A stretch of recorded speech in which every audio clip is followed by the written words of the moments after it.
मित्रांनो, मराठी फिल्म इंडस्ट्रीमध्ये जास्त पैसे चार्ज करणारे 5 कलाकार. नंबर 5, अमृता खानविलकर. मराठी चित्रपटसृष्टीतील अव्वल अभिनेत्रीपैकी एक असलेली अमृता तिचा अभिनय आणि नुसत्यांसाठी ओळखली जाते.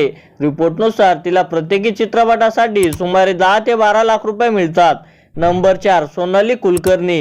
ही मराठी चित्रपटसृष्टीतील एक प्रतिष्ठित नायिका आहे. सोनाली एका चित्रपटात काम करण्यासाठी 15 ते 20 लाख रुपये मिळतात. नंबर 3, अंकुश चौधरी. अभिनेता आणि दिग्दर्शक अंकुश चौधरी मराठी चित्रपटसृष्टीत प्रसिद्ध आहे. दुनियादारी, क्लासमेट अशा चित्रपटात त्यांनी उत्कृष्ट कामगिरी केली आहे.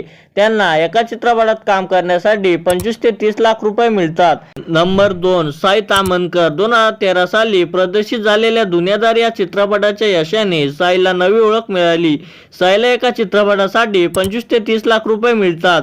आणि नंबर 1 वर आहे स्वप्नील जोशी. मराठीमधल्या सगळ्यात प्रसिद्ध अभिनेता म्हणजे स्वप्नील जोशी. एका चित्रपटासाठी 45 ते 50 लाख रुपये घेणारा स्वप्नील आज महाराष्ट्रात सर्वात जास्त पैसे घेणारा आहे.